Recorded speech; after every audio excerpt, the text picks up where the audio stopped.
Hello and welcome along to today's session. My name is Kelvin Newman from BrightonSEO, the founder of BrightonSEO. Welcome to today's session. We've got a really interesting hour of learning lined up for you. So I'm joined today by Vincent Terrasi. I'll do a full intro to him in a second, but he's going to be taking us through what is, I think, a really timely and relevant topic, and it's nicely practical and hands-on, which I like to see from a webinar as well. So Vincent's going to be taking us through some practical ways of finding opportunities in the current circumstances that we're in, and using a variety of different data sources and ways of handling that data to get those insights and to identify those opportunities. So Vincent is the product director and he's a data science coach at OnCrawl. I've seen this presentation and I think you're going to take a huge amount away from it. So what we'll do in terms of the structure, Vincent will go through his slides, all of those, usual way that you'd expect from a webinar, but you've got the functionality there in the chat to ask questions, and ask those questions as they occur to you, and I'll keep track of all of those, and we've got plenty of time at the end to dive into those Q&A. So ask the questions as they come, we'll cover them all as they get to the end. And yes, without further ado, I'll welcome Vincent, everybody. Thank you, Kelvin. So just a small introduction about OnCrawl. OnCrawl is a technical SEO platform powered by data science to help you make smarter SEO decisions. For 3 years in a row, OnCrawl has won the best SEO software tool on the best SEO software suite award at the European Search Award. Very proud of my team. Let's go. I am sure you have heard about AlphaGo, an EA trend to master the Go game. With lockdown, I recommend you watch AlphaGo the movie on YouTube. You have the link here. It's not only about EA, which won against the best human Go players. The result is incredible to better understand our world and our action. AlphaGo Zero discovered a remarkable level of Go knowledge during its safe play training process. Of course, AlphaGo Zero understood fundamental elements of human Go knowledge, but EA found no standard strategy. It's very important. And now, human player can use it every day. So yes, you can use EA to improve your knowledge in a specific domain, and of course, machine learning and deep learning can help you to take the right decision.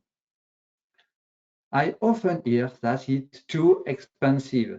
This is entirely wrong. Please, look at the picture on the left.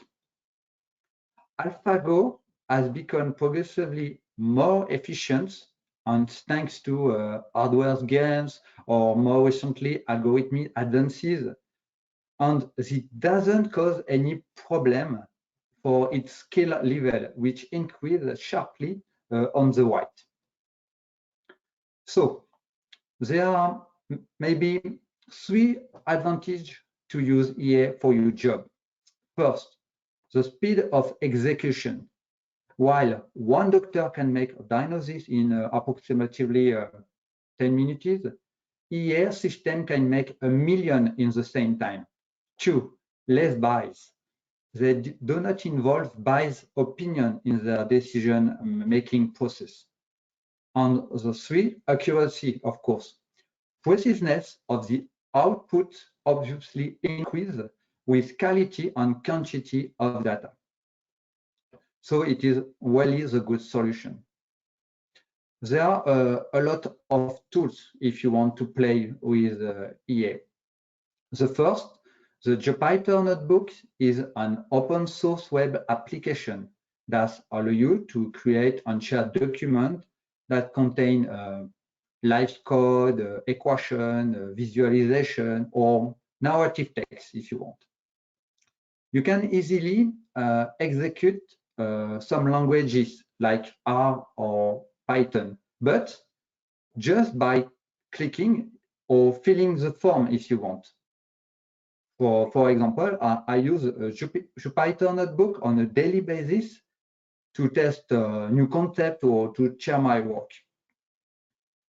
So for all subjects, one purpose of an SEO audit is to find metrics or KPIs where the website does not perform as expected. These metrics, such as page speed, maybe number of impressions on Google SERP, visitor, and so on, can vary naturally from crawl to crawl. So it's very interesting to identify anomalous trends, and you can adapt your strategy. I recommend you to use Google Colab, which allow you to write and execute Python or R in your browser, and with zero configuration, free access to GPU or TPU, its graphic card, and easy sharing with your Google account. So, a little experience. Can you go to colab.research.google.com? Just wait a few seconds. Where is the comment? It's okay? Okay. Excellent. You have created your first notebook. Maybe can someone add a comment if you succeed? Okay. Thank you. Perfect. It's very easy. So if you want to execute a Jupyter notebook, you have a lot of solutions. The first solution is click on the menu runtime, and next click on the link execute all. Yeah, but it's not the best solution. If you need to fill some form or change some source code. So you can perform each step sequentially by clicking on this button. Of course, you have a lot of options to comment, to delete, to add some link, to add a title. It's like WordPress. Another amazing option is you can upload all the data you want, and you also can mount a drive from Google Drive in a few clicks. Of course, you can export your data with a right click on a file. And with a small script in Python, you can receive an email when your Jupyter notebook has been fully executed. And the last but not the least about Google Colab, you can add a lot of widgets and create easy to use tools for your team. For example, you can add a data field, a number field, a string field, and a lot of widget sliders. So very interesting to create an easy to use tools. So now I would like to talk about OnCrawl Labs, because we have shared with you 3 powerful notebooks. First, real-time indexing, the second, anomaly detection, and the last, text generation. The projects in OnCrawl Labs provide detailed context, explanations, and documentation for each notebook, which can be run as examples or adapted to any user website. OnCrawl Lab is available for free for all OnCrawl users. Very important. But why anomaly detection is so useful for SEO experts? If you want to adapt your strategy, maybe you can read some arguments. Of course, find metrics where your website does not perform as expected, allow you to know whether a change is with the normal range. There are a lot of reasons, but maybe a vocabulary. What is an outlier? Because during the training I run, I have seen that outlier is not a common expression. If you read the definition, it's just an abnormal observation. So now it's okay for you, this new word. Okay. It's easy to identify an outlier when the observations are just a bunch of numbers on its one-dimensional. But when you have thousands of observations or multi-dimensions, you will need more clever way to detect those values.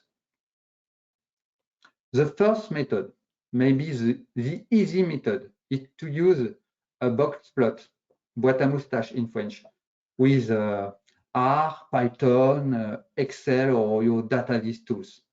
You can see the minimum, you can see the maximum, you can see the median, but where are the anomalies? Do you have any idea? I found an example with majestic data. The outliers are the point which can be beyond the minimum or the maximum. Here, for the maximum is impossible. So the outlier are here and here. Another method is to use linear regression. It is a linear approach to modeling the relationship between a given variable on one or more explanatory variables. You can draw now the confidence interval, and the point they are outside this interval are the anomalies. Here, here, here, here, here. But the best method is random cut forest algorithms powered by Amazon. It is an unsupervised algorithm, and it is very interesting because it's designed to handle streaming data. It's performed when on high-dimensional data and it reduces the influence of irrelevant dimension. So perfect for SEO. So the algorithm will give a score. Low score value indicate that the data point is considered normal. High value indicate the presence of an anomaly in the data. Be careful. The definition of low and high depend on the application, but common practice suggests that scores over 3 are likely to be anomalous. In fact, scores of 3 are already 3 standard deviations from the mean or average scores. It's okay? So now, a small game. Can you find anomaly in this graph? Yes, of course, because I drew 20 lines between -2 and 2, and the outlier is between 10 and 4. So random cut forest can detect the anomaly in real time, no problem. But now, take a look with 2 different results with no strong outliers. Few difference between the 2 results. So the score between the 2 results will be low. But now we are going to compare with a new one and with a strong outlier, just here. The score between the previous result will be high. But how is possible? How is possible? For each result, the algorithm cuts each cluster of points into zones and builds a tree with each zone. If the zone is impossible to include in the graph, so it is near the root here, and it is an anomaly with a high score. So the method is very useful when you have so few data or streaming data like this. Just for your information, CODIS stands for collisive displacement, but I prefer to call it the anomaly score. Now, here is my first gift for you. The pros and cons for each method. For box plot, the pro are it's simple, it's high performance, it is a very good representation, it is easy to understand, but of course, no streaming, no complex model, and detect only strong outlier. A difference for linear regression, it can perform for 2 dimensions, and maybe you can detect complex outlier, and it is easy to explain, but only again for simple models. Now for Amazon algorithms, it is multidimensional, unsupervised, no tuning, and it works with streaming, and maybe the only con is you need high performance. It's okay? Are you ready now to test this method with your SEO data? For example, Google Analytics, Google Search Console, or your crawl data. I have created a Google Colab that I will share with you at the end of my presentation. First, if you go to the Google Colab URL, you can launch the first step in order to connect your access to your Search Console account. And maybe the first configuration can be complex, but I can share with you a tutorial. Then you can choose a project and get data according to the period you want to analyze. Here, I'm my 40 days for my website created specially to fight COVID-19 by sharing all tips between different French hospitals. covid.com/scape.fr. It used every day by approximately 10,000 doctors and nurses. So let's go to the data. The blue line is the number of clicks. The red line is the number of impressions. The yellow line is the mean position. Can you find the anomaly? I think it is more difficult. But if you use random cut forest, you can identify 3 anomalies, and the result is excellent because the first anomaly corresponds to a problem with WordPress. The second anomaly is due to a blackout with our hosting solution.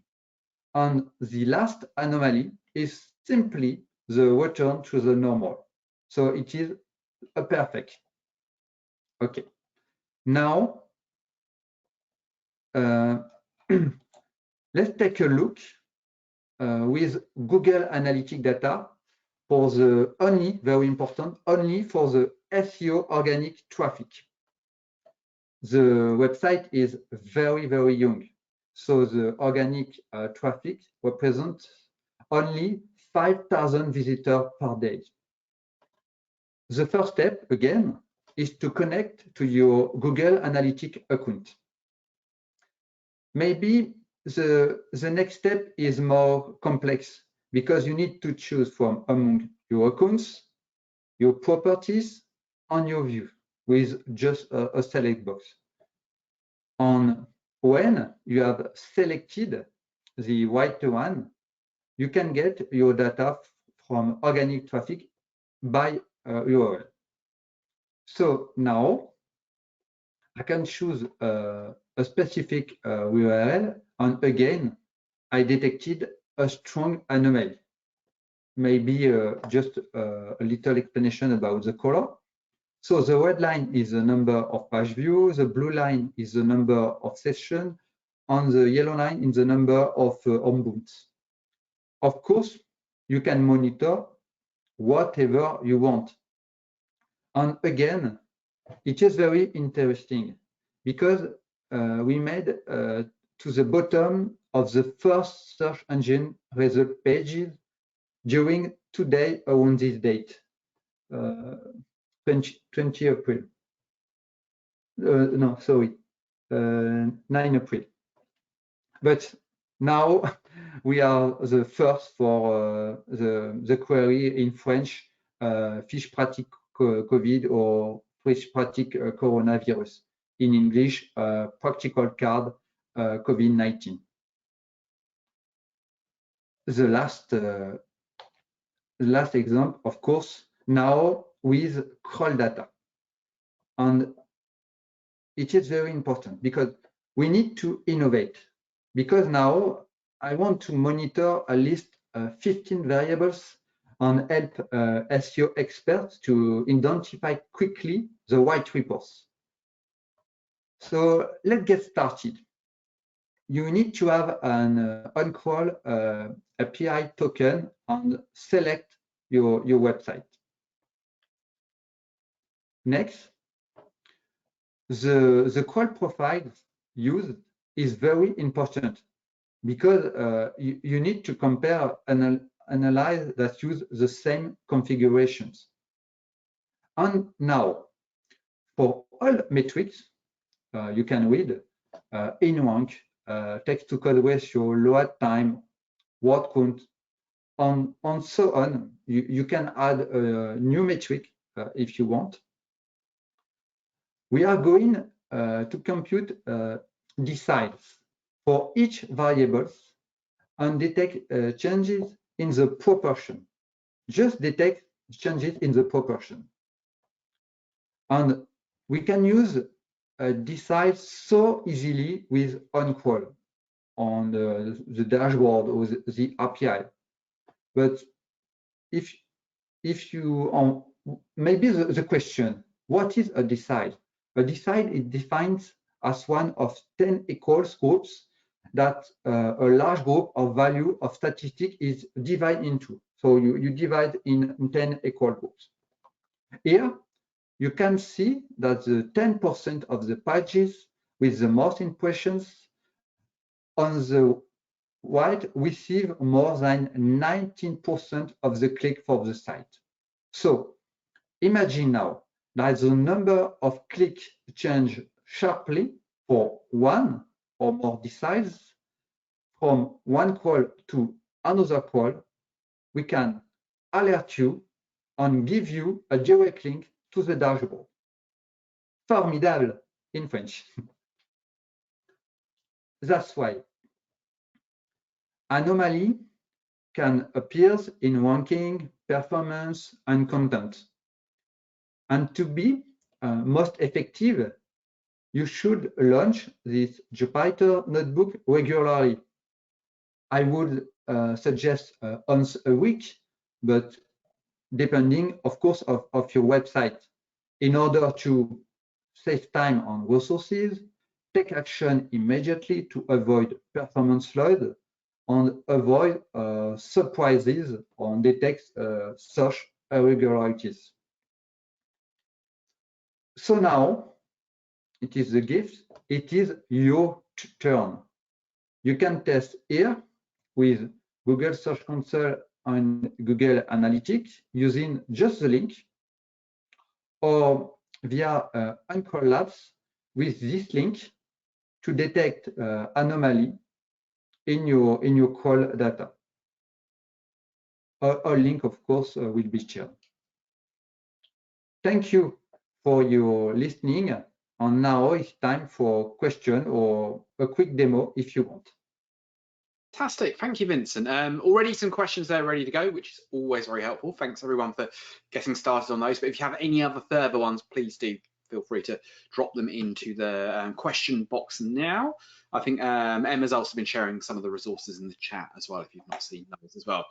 So my first question here, this is from Greta, and she said, could you give some examples of when it's better to use Python for analysis and when simple Excel or Google Sheets are enough? Data science is fun, but sometimes it can be quite complicated. So kind of like, where do you draw the line between what's the right tool for the analysis of the job?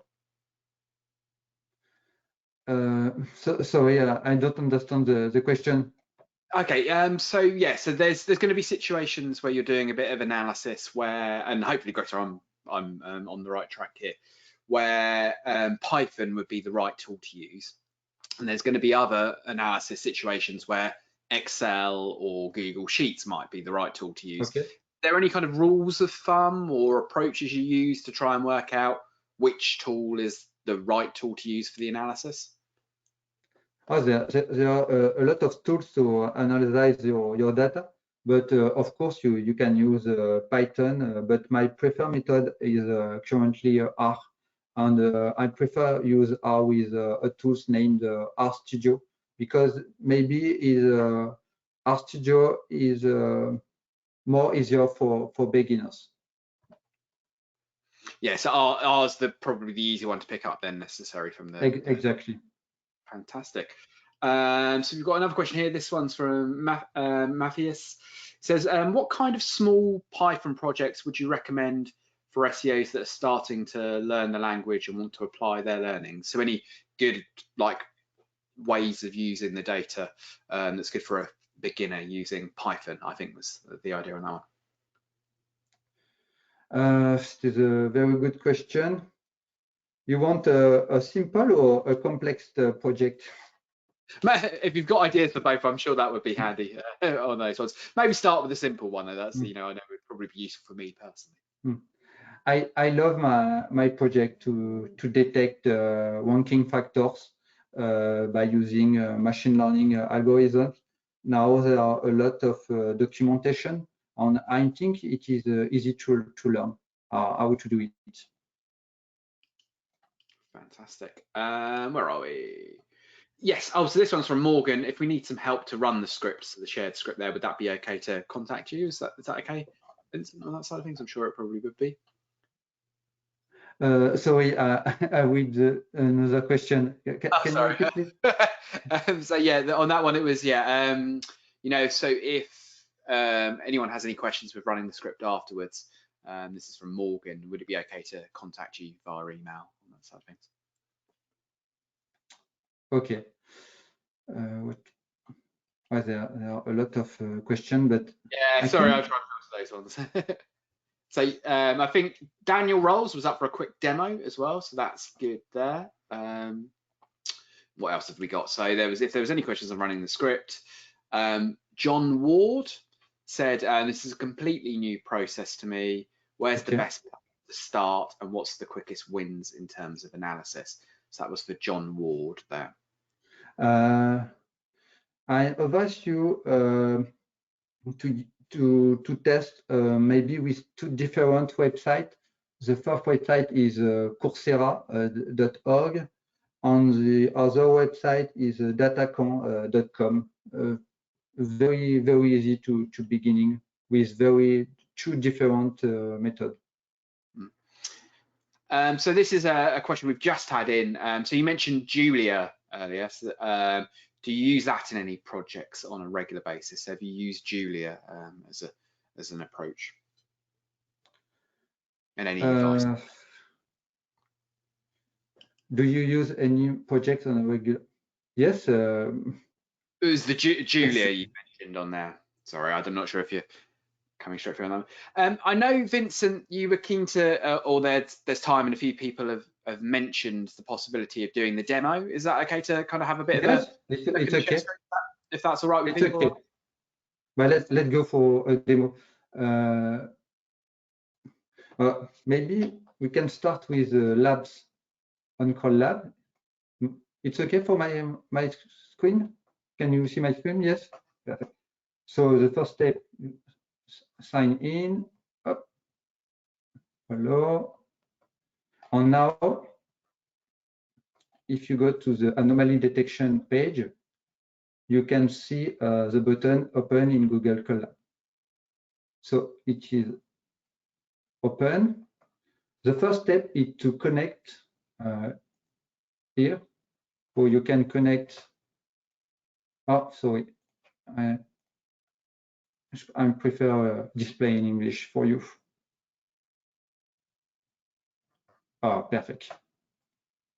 So in the notebook settings, you can select GPU or TPU. It's just a graphic card, but it's free. It's very interesting.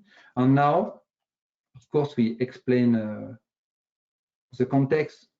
We talk about the objective, the prerequisites, the project dataset we need. And if you want to execute a cell, just click here on the play buttons. So you click on the right. It's just for install Swift Python library. So RRCF is Random Robust Code Forest from Amazon. And I clear the output.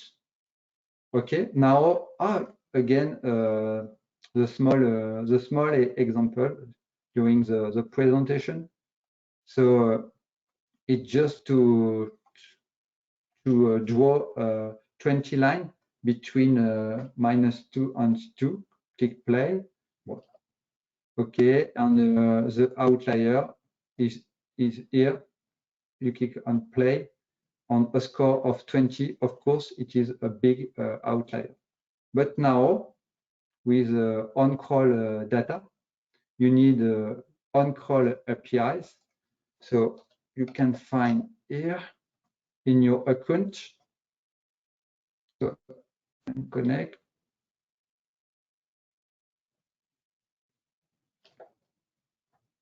I click on my account, and I can API access tokens and add API access token. So just a name for your token and create token. But my token is already. So I copy paste my token here, and now I can execute each step. Just a small tip: you can display the code, or you can hide the code. So I hide the code. Oh, sorry. You need to execute each cell sequentially. So I need, if you have the number 3, so I need to execute here. Okay.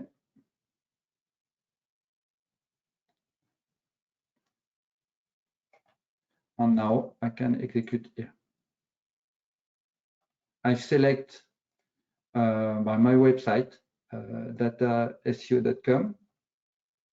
I select the number, the maximum number of call to create the benchmark. Okay, and I select only one call profile. So now I am going to test all metrics: number of internal links, in rank, text to code ratio. So for each metric, you can see the link, the direct link for the in-call reports. So I execute. Okay. And you can see the result. 2 anomaly in internal outlink. 2 anomaly in internal outlink. 2 anomaly in rank. Between 10 calls. And you have the different score. And only one for load time. and no anomaly or no data for the other. So now, two solutions. You can click directly on the link or load time.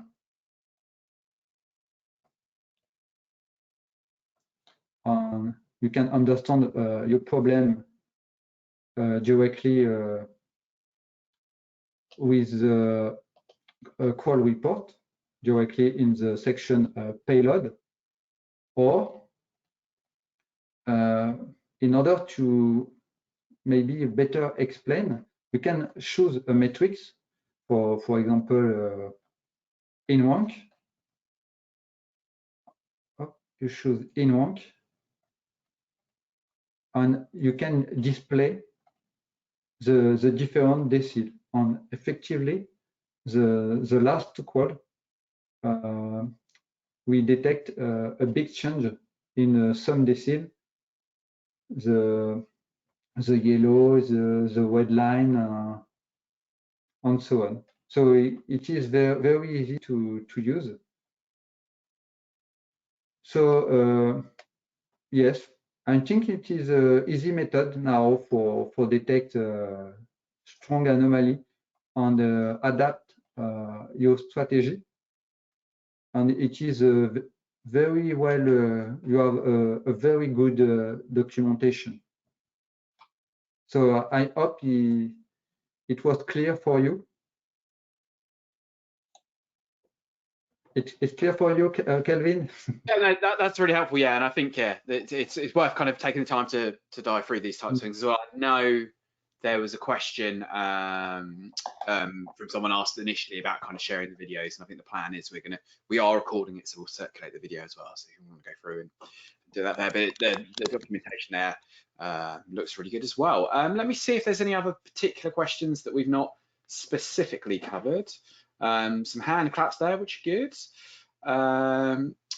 Okay, so this is an interesting question. So this is Vincent. What do you think is going to be the impact of machine learning on the SEO industry regarding processes, skills wanted in the market? You know, kind of as a broader piece of machine learning, how do you think that's going to impact on the industry?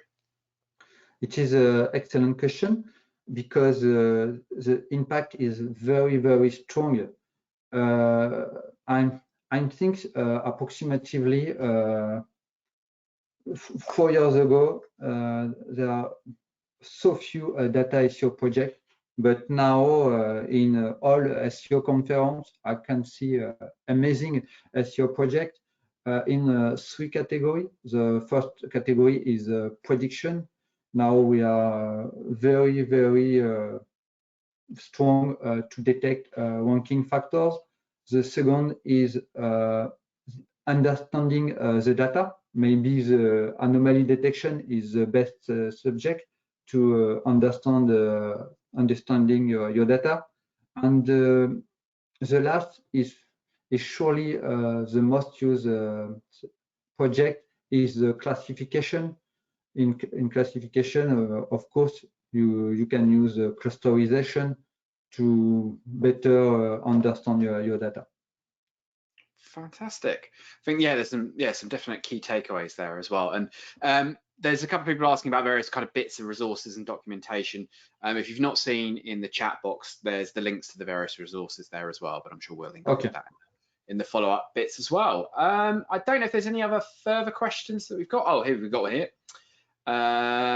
Do you think Google will restrict or expand the number of available metrics that are available via the Search Console API?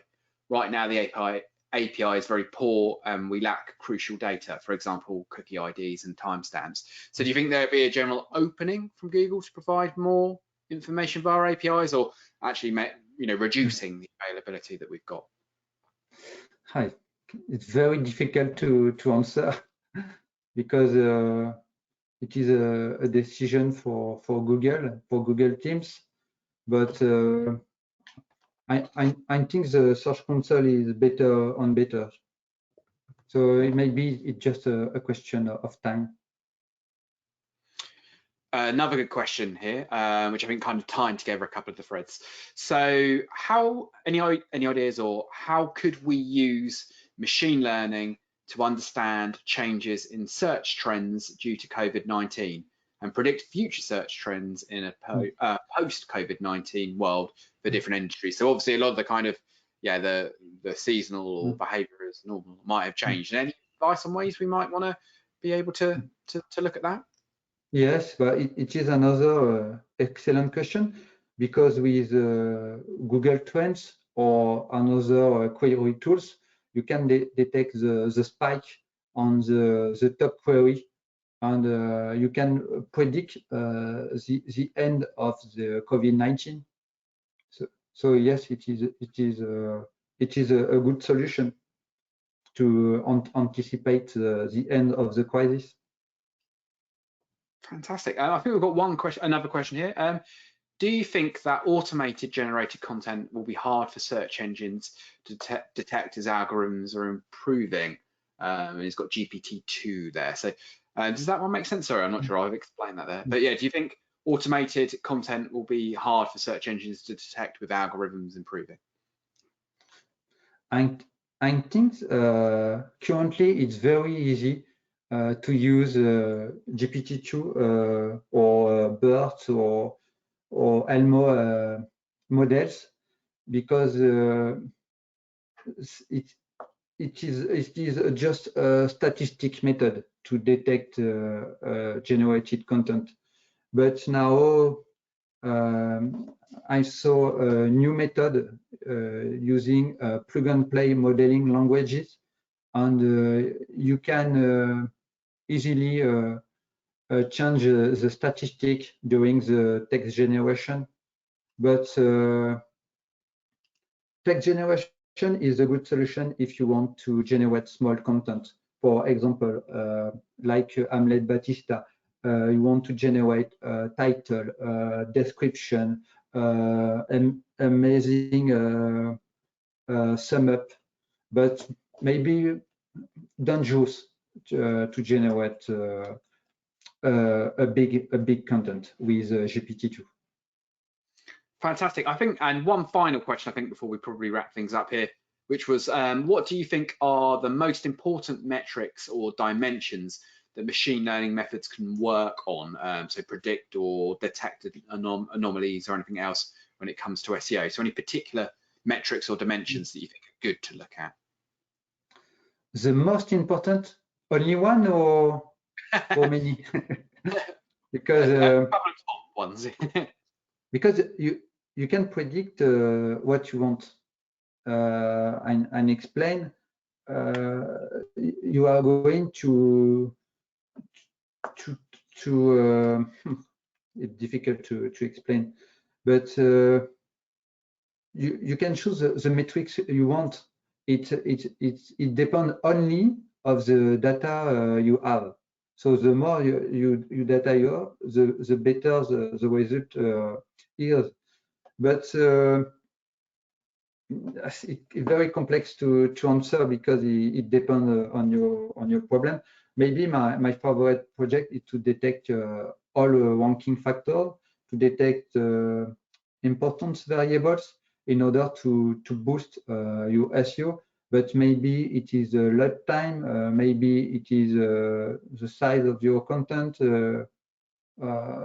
It depends of your website. Lots of options of what you could look Yes. at there, and I suppose each business and each kind of website's going to have its own.